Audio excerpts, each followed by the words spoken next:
The chamber lights flashed crimson before the final verdict had even been delivered. I stood in the observation ring of the Concordat Council Hall, my palms resting against the icy railing, listening to a decision that would erase everything my people had worked to build. My name is Kale Threes Naira. I was a junior officer in the Varanthi fleet, assigned to observe what my elders expected would be nothing more than a routine review. It was anything but routine. It was an execution disguised as diplomacy, handed down by species who had once stood beside us as allies. The council speaker, a tall gray-skinned thrill named Orson Vaughn, recited the resolution without so much as glancing toward our delegation. His tone remained steady, almost indifferent, as though he were reading cargo records instead of announcing a death sentence. The Varanthi Directorate has failed to meet its tribute quota for 3 consecutive cycles. By majority vote, the Council hereby revokes all protected status, all defense guarantees, and every trade privilege previously granted to the Varanthi people. I still remember the silence that followed. It was not disbelief, only silence. The kind that settles over a room when the outcome was decided long before anyone bothered to cast a vote. My eyes swept across the chamber, searching the faces of species we had once sacrificed for. The Corvath, whose colony convoys we had escorted through pirate territory 3 generations earlier. The Illith Congress, who once praised us as the shield of the Outer Rim after we repelled a raider armada that would have destroyed their homeworld. Not one of them looked back at me. Not one of them lifted a hand in objection. Our ambassador, an elder named Vashtareel, rose slowly from his chair. His voice carried the burden of every promise the Concordat had ever failed to keep. You founded this council on the belief that no species should ever stand alone, he said. Today you have proven that belief was always a lie. No one replied. The vote was already over. The discussion, if it deserved that name, had ended before it had truly begun. Within the hour, our fleet received its official orders. Disarm every border defense platform, recall all long-range patrol vessels, and surrender the access codes to our planetary shield network so Concordat inspectors could verify compliance within 72 hours. It was never about protection. It was disarmament concealed beneath the language of administration.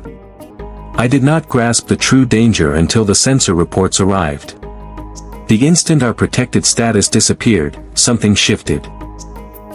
Ships that had lingered quietly along our frontier for months, vessels we had assumed were ordinary traders or reconnaissance craft, began changing position. Their movements were deliberate. They were drawing together like fingers slowly tightening around a throat. The Dracoon Compact had been waiting. Standing there in the observation ring, I realized they had known this vote was coming long before we ever did. Perhaps they had even helped bring it about. I left the council hall in a state I can only describe as tightly restrained panic.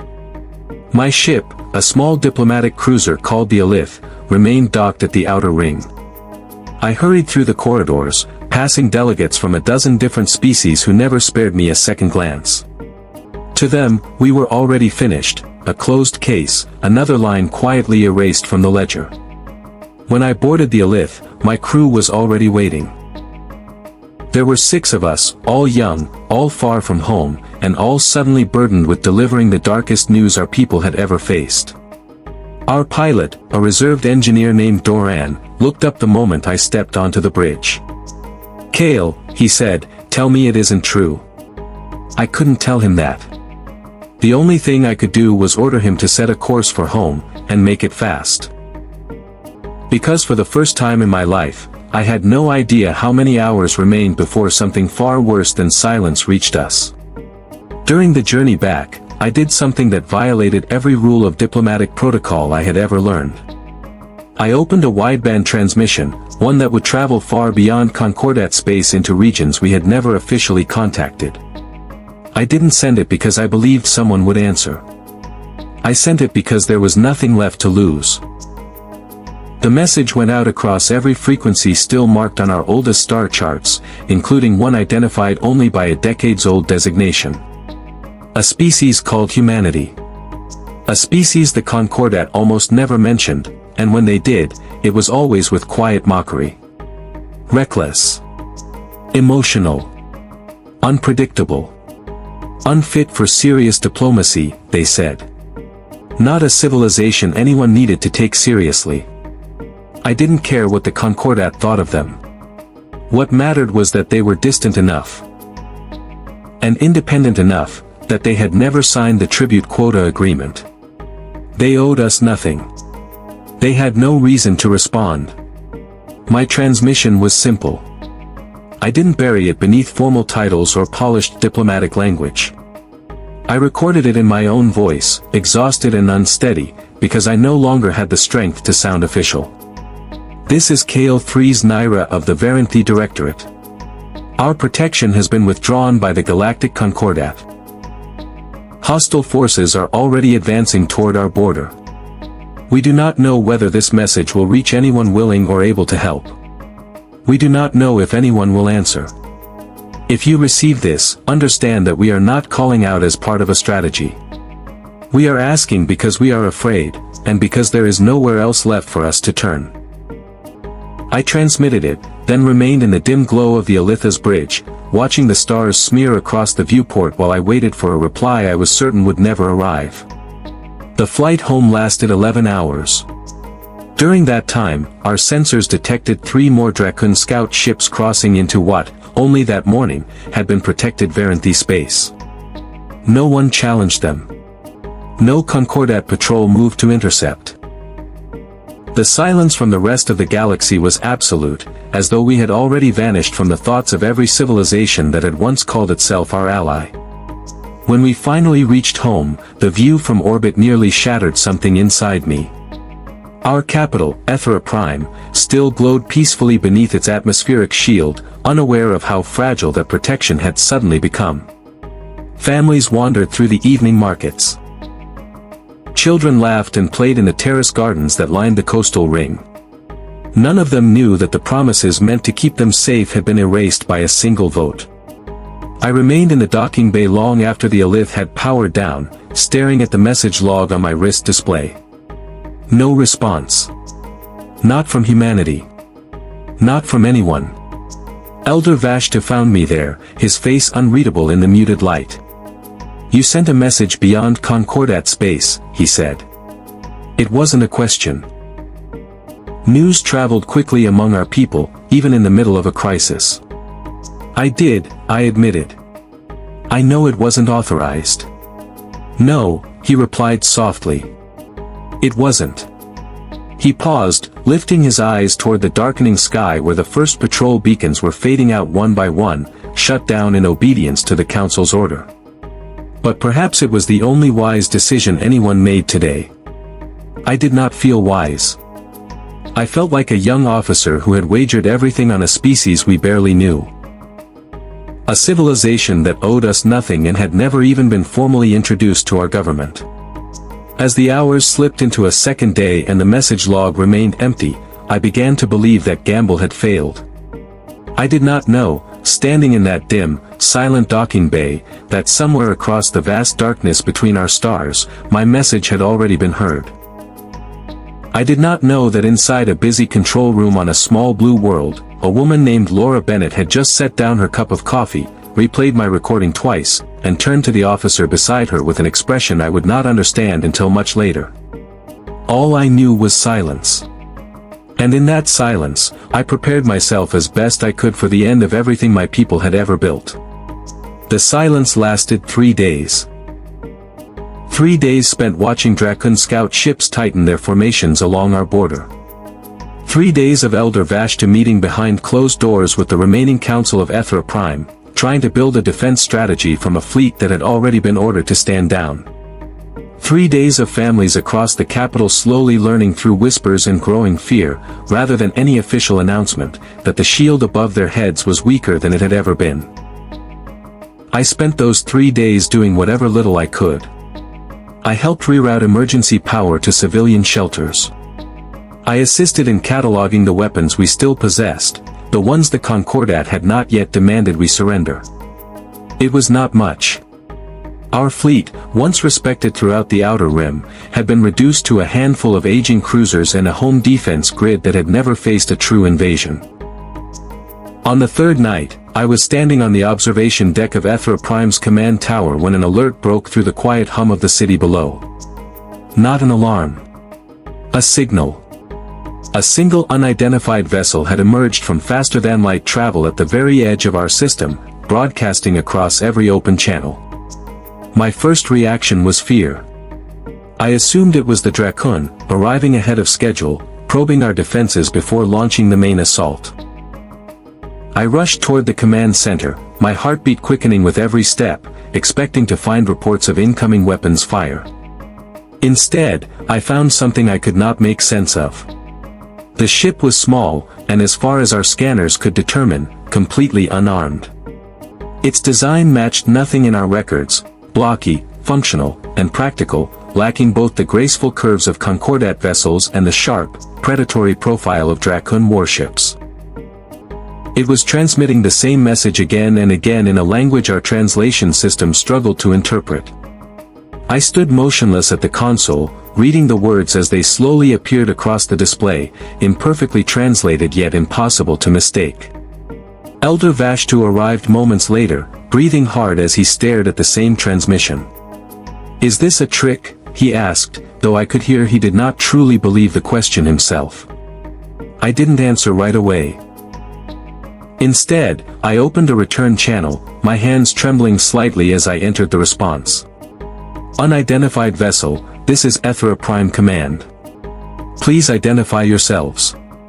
The answer came almost immediately, as though they had been waiting for that exact request. "This is the vessel Horizon, representing the people of Earth. We received a distress signal 3 days ago from an officer identifying himself as Kale 3's Naira. We are here in response to that signal." The breath left my lungs. The message I had sent without authorization, without certainty, and without any real expectation of hope had not only been received. It had been answered. Elder Vashta turned toward me, and for the first time since the vote had stripped away our protection, I saw something in his eyes besides exhaustion. It was cautious. Fragile. But there was no mistaking it. Hope. We granted the Horizon permission to approach, though every movement was carefully monitored. Even hope, in times like these, demanded caution. As the vessel drew nearer, I asked to join the welcoming delegation.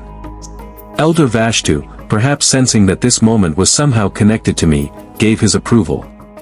The Horizon docked at our secondary platform, a modest facility compared with the grand diplomatic bays that had once hosted Concordat delegations. When the airlock finally cycled open, I had no idea what to expect. The stories told about humanity across Concordat space never agreed with one another. Some described them as brilliant. Others warned they were dangerously unstable. The woman who stepped through the airlock was neither. She was simply composed, sharp-eyed, with short dark hair and the bearing of someone accustomed to making difficult decisions without hesitation. She introduced herself as Captain Laura Bennett. Behind her followed a small crew, no more than a dozen people dressed in practical uniforms, free of the ceremonial decorations Concordat officers seemed to favor. "Officer 3's Naira," she said, extending a hand in a greeting I recognized from old cultural records but had never experienced myself. "I read your message personally. I want you to know we didn't take it lightly." I returned the handshake, uncertain whether I was doing it correctly, uncertain about almost everything except the unfamiliar sense of cautious relief beginning to settle inside me. I never expected anyone to answer, I admitted. Especially not this quickly. Captain Bennett's expression grew more serious. "We moved fast, and we argued plenty on the way here. Some people back home believe we're stepping into something we don't fully understand. But once I played your recording for our council, there wasn't much left to argue about." She held my gaze. "You didn't sound like someone looking for an advantage. You sounded like someone asking for help." Elder Vashta stepped forward, his tone respectful but direct. "Forgive me for asking a difficult question, Captain. For generations the Concordat has insisted your people are unpredictable and unsuited to the responsibilities of galactic diplomacy. Why would you place your own people at risk for ours when even our closest allies refused? Captain Bennett showed no sign of offense. If anything, she seemed to have expected the question. Because we never signed their agreements, she replied. We're not part of the Concordat, and we never accepted their tribute quota system. From where we stand, abandoning an entire species because they refuse to surrender resources isn't complicated politics. She paused only briefly. It's simply wrong. And we don't need the Concordat's permission to recognize that. I studied her closely as she spoke, searching for even the smallest trace of the manipulation the Concordat had always claimed humanity was prone to. I found none.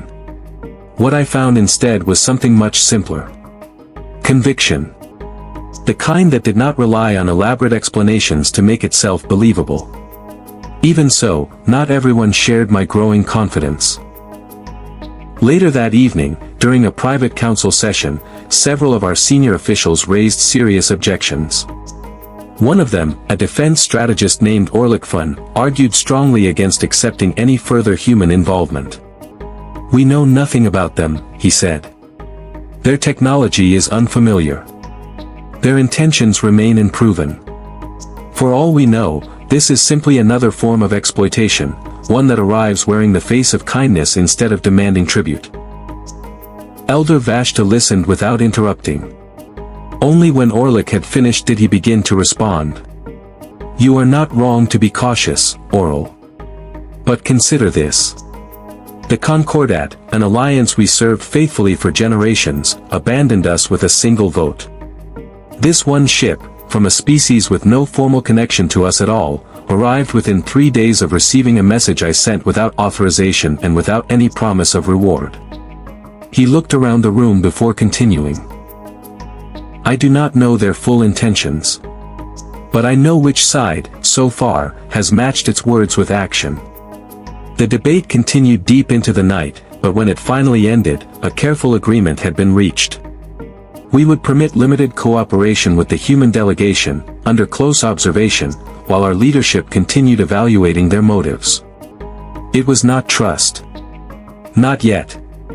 But for the first time in days, it was something other than despair. I was assigned as the primary liaison to Captain Bennett's crew, largely because Elder Vashta believed my original message had already created a connection between us. I did not object. If anything, I welcomed the responsibility, though I understood the burden that came with it. One mistake in this fragile new relationship could destroy everything before it had the chance to truly begin. Over the next 2 days, I learned more about the crew of the Horizon than I ever expected. They were not soldiers in the traditional sense, though several carried military experience. Among them was an engineer named Noah Pierce, a quiet and precise man who spent most of his time examining our defense grid schematics with the same intense focus I had seen in our finest technicians. There was also a young broadcaster named Ethan Cross, who seemed to carry recording equipment everywhere he went. He explained that part of humanity's approach involved something the Concordat rarely considered important. Public awareness. If people across the galaxy can see what's happening here, Ethan told me one afternoon as we walked along the upper ring of Ethra Prime's central tower, then it becomes much harder for the Concordat to claim they didn't know or that it didn't matter. Silence is easy to maintain when nobody is watching. The idea felt strange to me. Among our people, and certainly throughout the wider Concordat, diplomacy had always been conducted quietly, through private channels and careful negotiations. The thought of openly broadcasting a crisis and allowing other species to witness our vulnerability felt deeply uncomfortable. Will that not make us appear weak? I asked. Ethan considered the question carefully before answering. Maybe to some people. But it'll also make it much harder for the Concordat to pretend they had no choice in what happens next. Sometimes being seen is its own kind of protection. I did not fully understand his reasoning at the time, but I chose not to dismiss it. So much of what I believed I understood about diplomacy, about strength, and about who deserved our trust had already been proven wrong within a single week. As the days passed, more human ships began arriving. Not in the precise formations of a formal fleet, but in scattered, almost chaotic waves. Some were small independent vessels. Others were modest transports that had clearly been adapted for the journey. Captain Bennett explained that once recordings of her first communication reached human networks on Earth, volunteers had started organizing themselves without waiting for extensive government coordination. It's a little disorganized, she admitted, watching the growing collection of ships appear on our orbital display. But it's honest. Nobody ordered these people to come. They chose to. I stood beside her on the observation deck, watching another small transport settle into orbit among the others, and I felt something inside me begin to change. It was not certainty. Elder Vashta was right to remain cautious, and Oral's concerns were not without reason. But as I watched that gathering fleet of mismatched, unremarkable ships arriving not because they were obligated to, but because they had chosen to, I began to understand what Captain Bennett had meant the first time she stepped from the horizon. We had been abandoned by an alliance built on obligation and tribute. And in its place, something far less organized, but perhaps far more genuine, was beginning to form above our world. I did not yet know how severe the trial ahead would be for that fragile trust. The Dracon formations along our border had not slowed their advance during those uncertain days of diplomacy. If anything, our sensors indicated they were becoming more aggressive, perhaps encouraged by reports that a Concordat member species now stood completely abandoned. Abandoned, except for a small, unremarkable fleet of ships from a world none of us had ever seen, quietly gathering in our skies, waiting to discover whether their promise would be challenged. And whether they would still choose to honor it when that challenge came. I remember standing beside Captain Bennett on that observation deck, watching the distant stars, and asking her a question I had not intended to voice.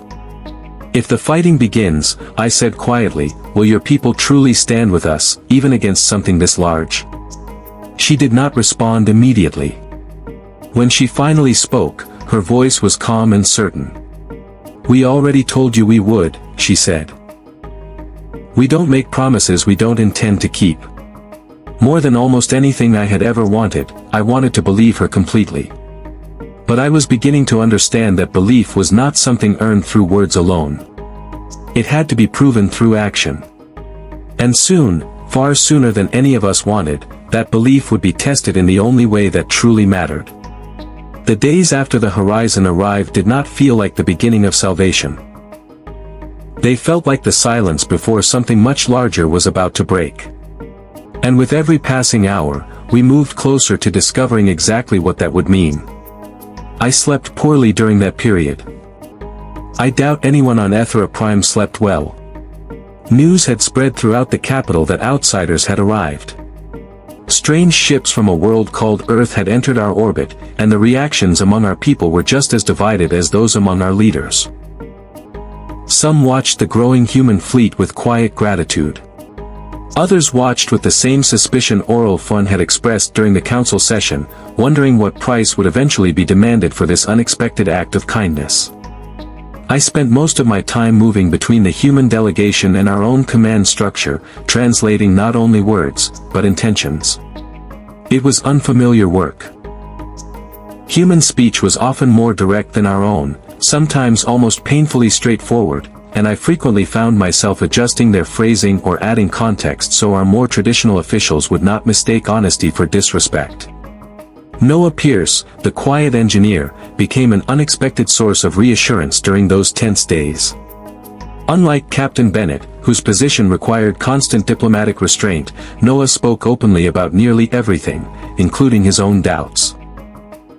I'll be honest with you, he told me one evening as we inspected damaged sections of our outer defense platforms together.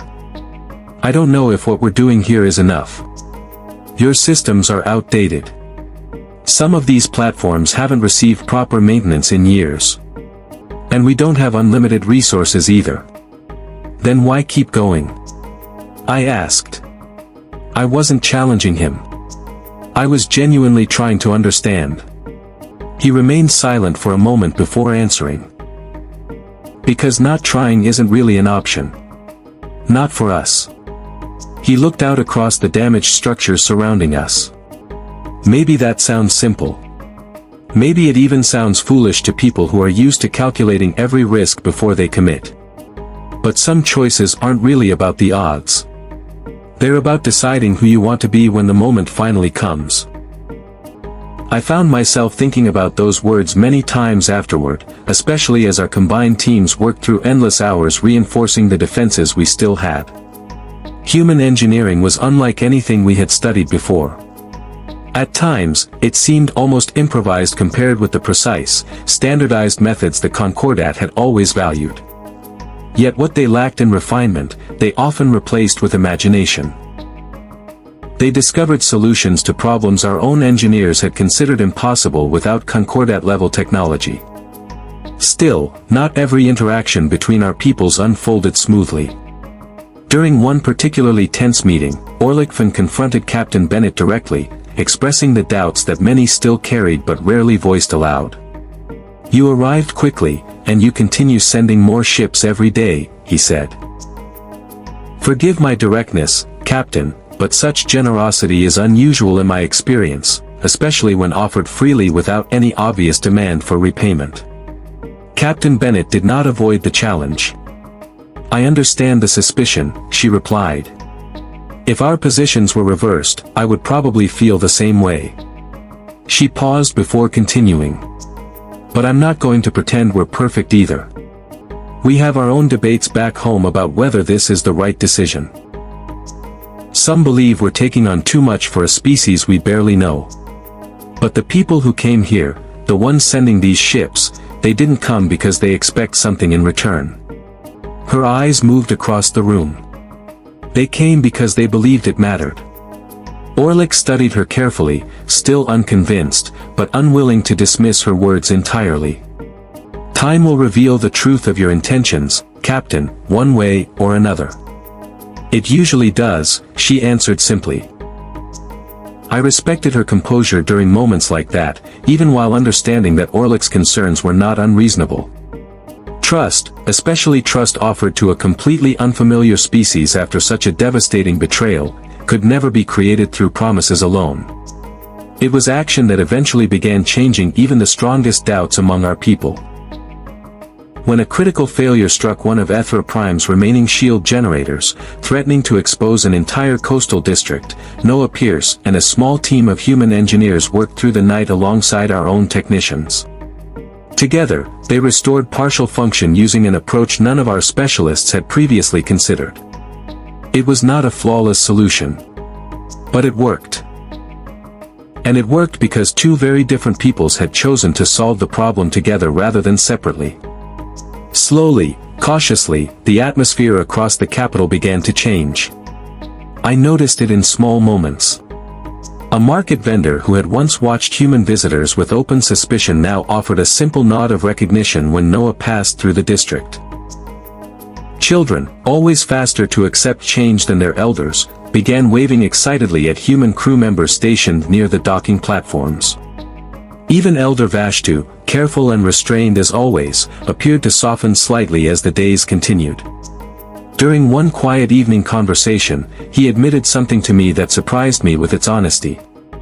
"I have lived a long life, Kale," he said, watching the human fleet through the observation window. "I have seen alliances built on obligation, commerce, and fear of consequence." He remained silent for a moment. "I do not believe I have ever witnessed one built simply on the decision to appear when someone needed help, without asking for anything in return." He looked out at the ships above our world. "I do not yet know what to make of it." I had no complete answer for him. I only knew that whatever this new alliance was becoming, it looked nothing like the structures the Concordat had spent centuries creating with empty agreements and carefully measured obligations. But even as trust between our peoples continued to grow, the danger beyond our borders did not wait for that trust to fully form. Each passing day brought more urgent sensor reports. The Dracun formations, once positioned at a cautious distance, had begun their advance in earnest. Their warships moved with the calm confidence of a predator that no longer expected resistance. Captain Bennett called an emergency joint council on the fourth day after the Horizon arrived, bringing human and Varanthi leadership together in the same chamber for the first time. "They're no longer testing us," she said, projecting the latest sensor data across the central table.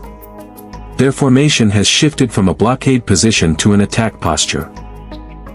Based on their acceleration pattern, we're looking at a direct assault within the next 2 to 3 days." The room fell into heavy silence. Orlikvan spoke first, his voice tense with restrained urgency. "Our defense grid, even with the recent repairs, cannot withstand a coordinated Dracon assault. Not without significant reinforcement." "We know," Captain Bennett replied evenly. "That's why more of our ships have continued arriving. But there's something else I need to be completely honest with you about." She paused, briefly looking in my direction before continuing. "We are not a unified military fleet in the way the Concordat defines one.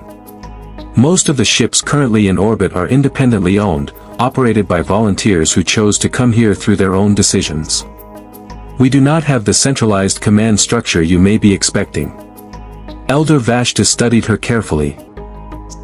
"Then how can you guarantee they will fight together in a coordinated defense when the moment arrives?"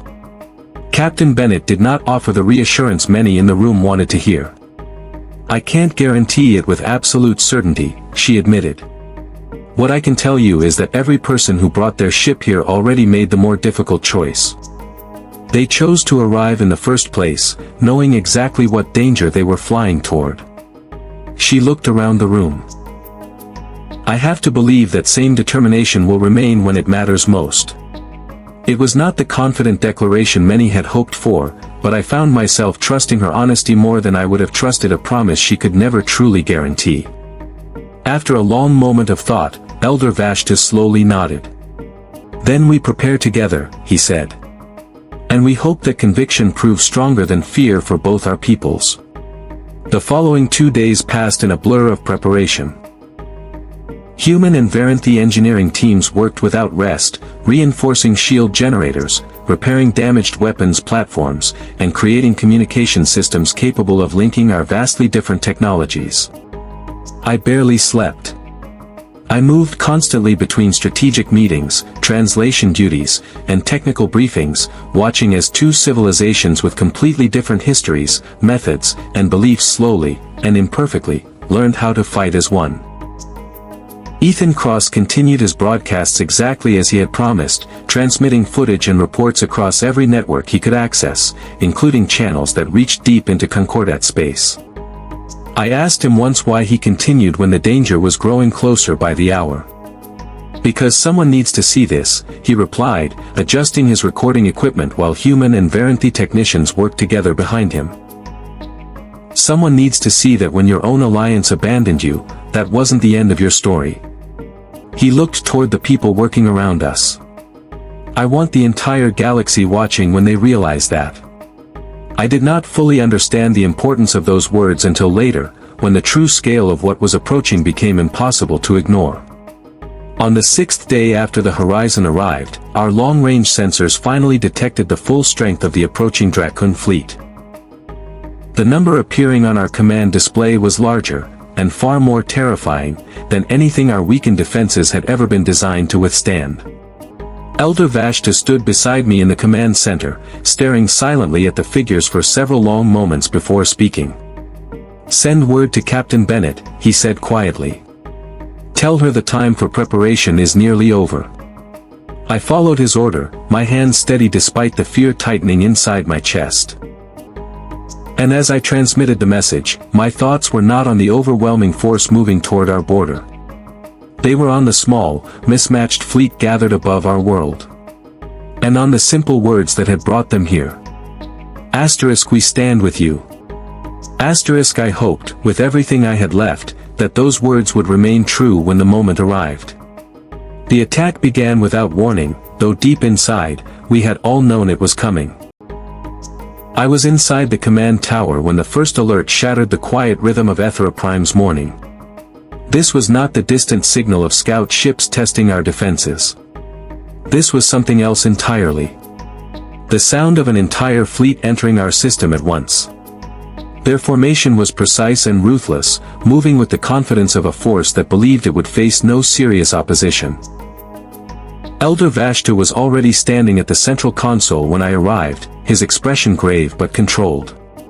Around him, human and Varanthi officers worked in tense silence, watching the enemy formation expand across the tactical display with every passing moment. "They are moving directly toward the capital," Vashta said quietly. "No probing attack. No warning shots."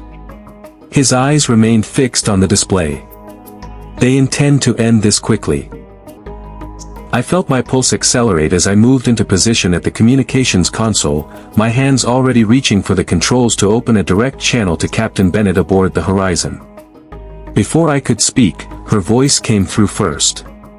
It was steady, despite the chaos I knew must be unfolding around her as well. "We see them," she said. "Every ship in orbit is moving into defensive formation now. Kale, I need your shield grid operators ready to synchronize with our targeting relay the moment we give the signal." "Understood," I replied, immediately passing the instructions to our own technical teams.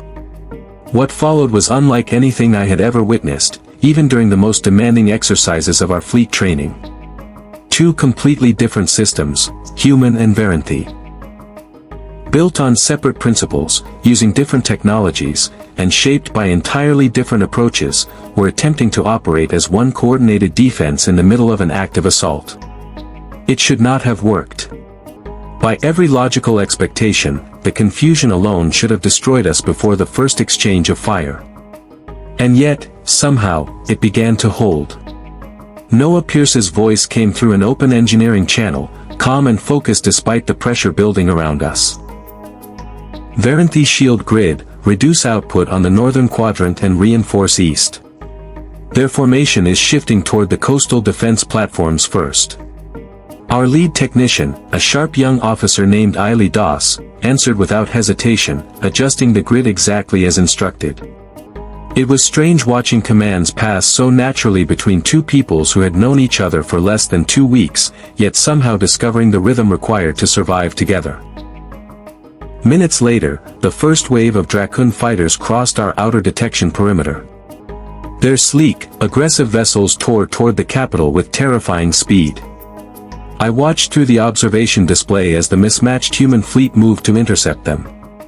Ships with no shared history, no formal training together, and no established battle doctrine somehow formed a workable defensive pattern, driven less by rehearsed strategy and more by determination. I will not pretend the battle came without sacrifice. Silent explosions erupted against the darkness of space as shields collapsed and hulls were torn apart. I heard the strain enter Captain Bennett's voice as she coordinated the scattered volunteer fleet, redirecting ships to cover openings, issuing warnings, and refusing to allow confusion to become chaos.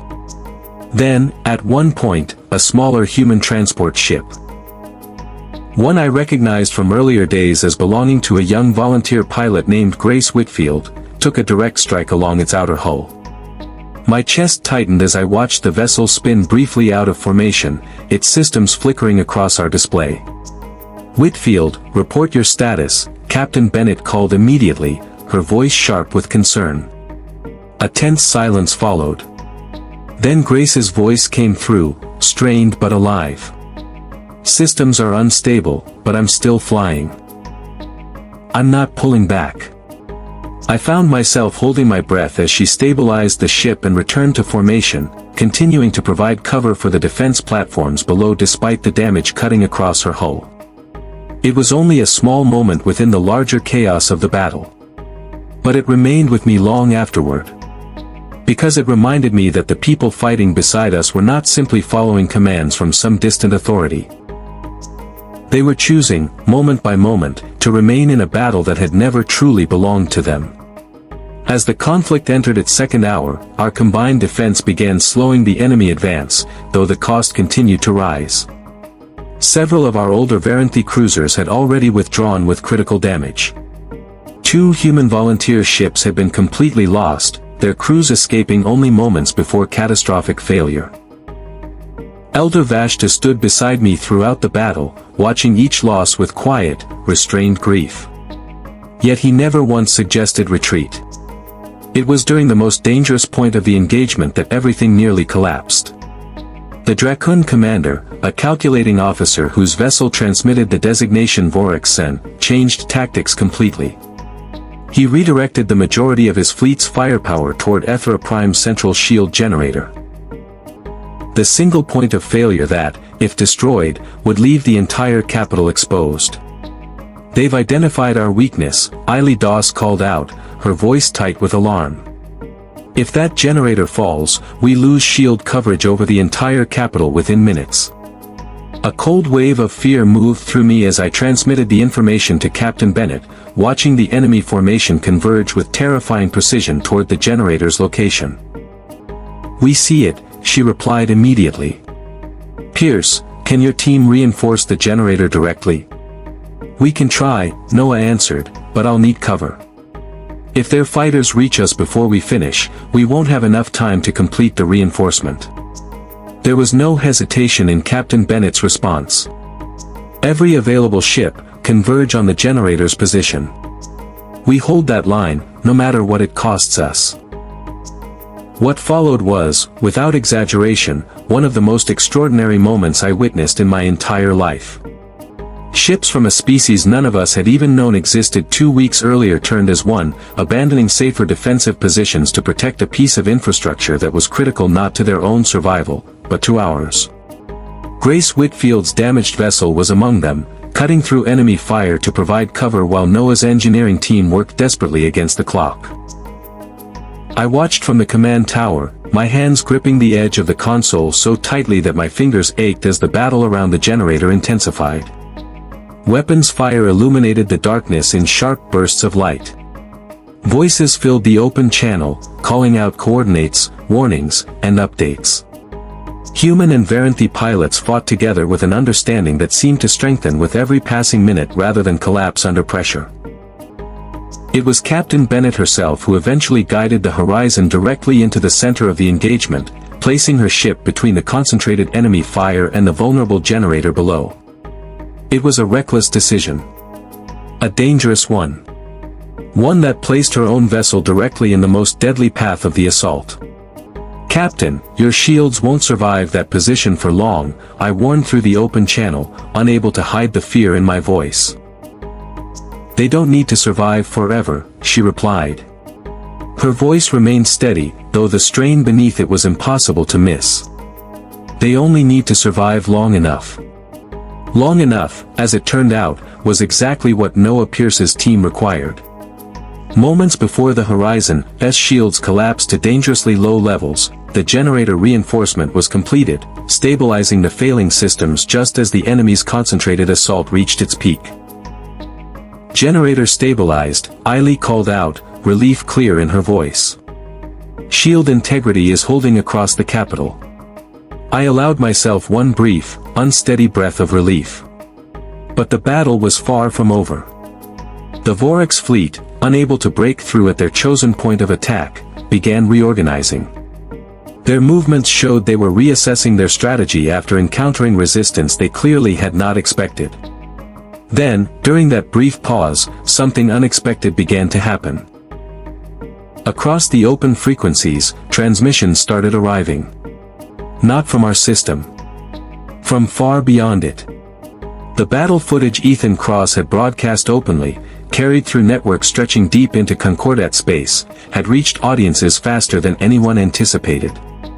Species that had remained silent when we were abandoned were now watching in real time as a small, mismatched alliance of humans and Varanthi stood against a force many times their size. I did not have time to fully understand the importance of that moment. Vorexen's fleet, though pushed back, was already preparing another assault, one I feared our exhausted defenses might not survive without additional support.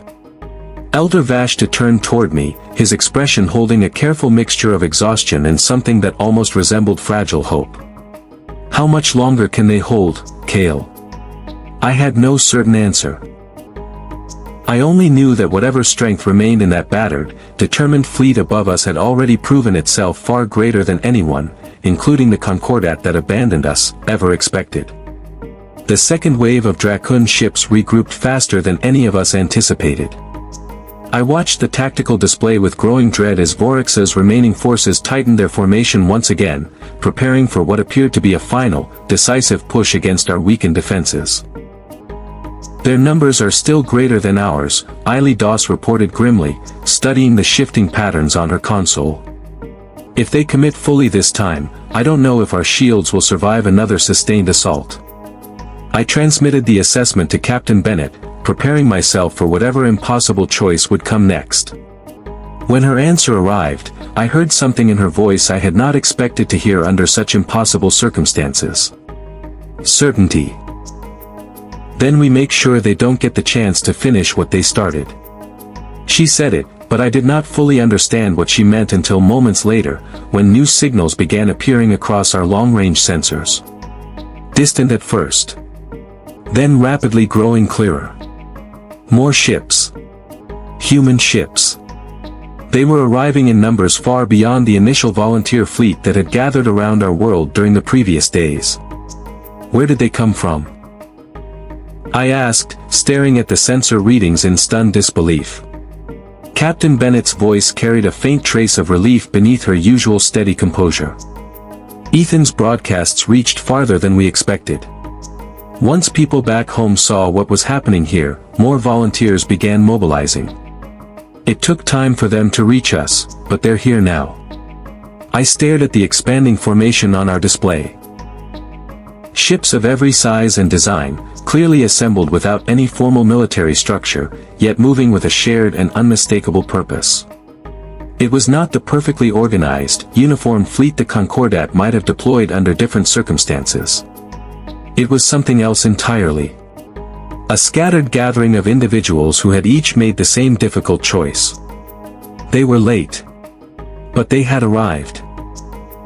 Vorax's fleet hesitated as the new arrivals entered the system, their commanders clearly recalculating the odds of an assault that had suddenly become far less certain to succeed. I watched the enemy formation shift across the tactical display. They were no longer advancing with the same confidence they had shown at the beginning of the battle. Beside me, Elder Vashta watched the changing patterns with an expression I had not seen on his face since this crisis began. Something close to genuine hope. "They came back," he said quietly, almost as if speaking only to himself. "Even after everything, they came back." The reinforced human fleet moved quickly to strengthen our exhausted defenses, and within the hour, the balance of the battle had shifted completely. Vorax, faced with a defense far stronger than his intelligence reports had predicted, made the calculated choice to withdraw what remained of his forces rather than risk complete destruction. I watched the enemy formation disappear across our tactical display, the tension in my chest finally beginning to loosen for the first time in what felt like an eternity. Inside the command center, a quiet and exhausted celebration began spreading among both Varanthi and human officers. No one truly relaxed, however, until the final Dracun signature vanished from our sensors. It was not, I would later discover, the true conclusion of the conflict. But it was undeniably the moment when everything began to change. Not only for the fragile alliance forming between our two peoples, but for the way the wider galaxy would eventually understand what had happened above Ethra Prime that day. News of the battle spread rapidly, carried beyond our system by the very broadcasts Ethan Cross had insisted on maintaining throughout the crisis. Species that had remained silent when we were abandoned were now forced to confront undeniable footage of a small, seemingly insignificant alliance standing firm against impossible odds, supported by a civilization the Concordat had spent generations dismissing as reckless and unreliable. The reaction throughout Concordat space was immediate. And deeply uncomfortable for those who had voted to abandon us. Within days, reports reached us that several member species, embarrassed by the public exposure of their inaction, had begun quietly pressuring the Council to reconsider its decision. I felt no satisfaction in their discomfort. Whatever guilt now motivated them had arrived far too late to change the moment that truly mattered. Elder Vashta was summoned before an emergency council session less than a week after the battle ended. This time, he arrived not only with our diplomatic representatives, but with Captain Bennett herself, representing humanity's newly recognized role in the events that had unfolded. I attended as both translator and witness, watching as the same chamber that had so casually voted away our protection now struggled to reshape the meaning of its earlier decision. Speaker Orson Vaughn, visibly uncomfortable beneath the weight of galactic attention, addressed the reconvened council with far less confidence than he had shown during the original vote.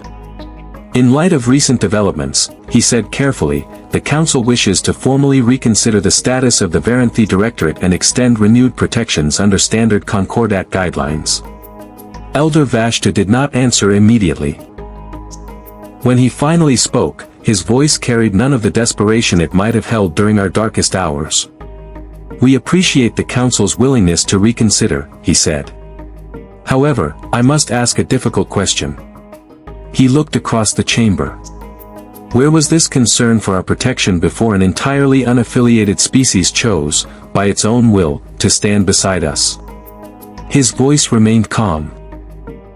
Would this reconsideration exist at all if not for the discomfort of being publicly witnessed abandoning an ally? The chamber fell into an uneasy silence. No one offered a satisfying answer. Because none existed. I watched as several delegates shifted uneasily in their seats, unable to meet Vashtu's steady gaze. We do not reject renewed cooperation with the Concordat, Vashtu continued. But I believe it is time for my people to reconsider where our loyalty truly belongs. His voice remained calm. Protection built on obligation, protection that disappears the moment it becomes inconvenient, is not protection at all. He looked across the chamber. What we experienced above Ethera Prime was something far more meaningful. It was offered freely, without demands for tribute or quotas. Captain Bennett spoke next. Her voice was calm, but there was a quiet firmness behind every word as she addressed the assembled council. Humanity is not trying to replace the Concordat or establish ourselves as some new galactic authority. We simply believe that when someone asks for help, and you have the ability to provide it, you do not need a treaty to explain why you should do what is right. I do not know how deeply her words truly affected that chamber, a place filled with species that had spent generations valuing careful diplomacy over simple conviction. But I saw what happened afterward.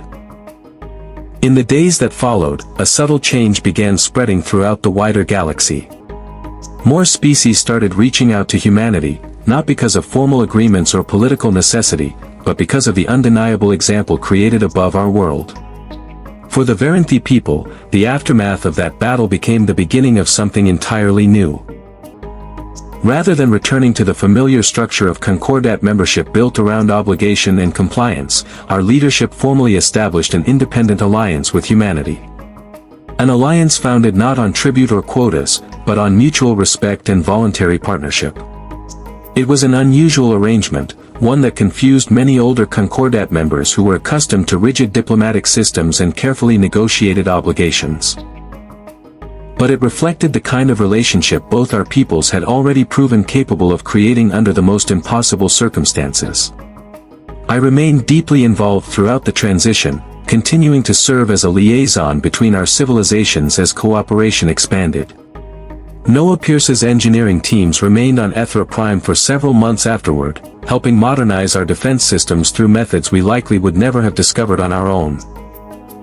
Grace Whitfield, whose damaged ship had become a symbol among our people after the battle, returned often and eventually helped establish a training exchange program between human and Varanthi pilots. Even Orlikfun, once one of the strongest voices against human involvement, slowly began to change his position. Though true to his nature, he remained cautious and practical rather than openly emotional about it. I do not know if this alliance will remain as stable 10 years from now as it has proven during these past months, he admitted to me once during a quiet moment following a joint defense briefing. He paused before continuing. But I admit, I did not expect to be proven wrong. A faint expression of disbelief crossed his face. Not so completely. And certainly not so quickly. I often found myself reflecting on how dramatically everything had changed since that terrible day inside the council chamber, when generations of promises had disappeared with a single vote. We had been abandoned by a system built on obligation and convenience. We had been left to face an overwhelming threat with nothing more than a desperate, unauthorized message sent into the darkness, carrying almost no hope that anyone would hear it, much less answer. And yet, against every expectation, someone did answer. Not because of a treaty. Not because of political advantage. But because they believed some choices do not require complicated explanations. Sometimes, they only require the willingness to show up when it matters. I think often about the words Captain Bennett spoke to me during our first meeting aboard the Horizon. Words that came to define not only the battle we survived together, but the new chapter our peoples chose to create afterward. We stand with you. They were simple words. Words spoken without diplomatic ceremony, without demands for tribute, and without promises of future obligation. Yet in the end, they proved stronger, and far more lasting, than any agreement the Concordat had ever written. I do not know what challenges still wait ahead for the alliance we built during those difficult days. The galaxy remains enormous, uncertain, and often unforgiving toward those who stand without powerful allies behind them. But I have learned through everything my people endured that true strength is not measured by the size of a fleet or the number of agreements written between governments. It is measured by the choices made when no obligation requires them. It is measured by those willing to answer a desperate message sent into the unknown simply because someone needed help, and they were willing to provide it. We were abandoned by the galaxy we had faithfully served for generations. But in our darkest moment, a species we had never even truly known chose, without hesitation, to stand beside us. And for that choice, freely offered and faithfully kept, my people will remain grateful for as long as our history continues to be remembered.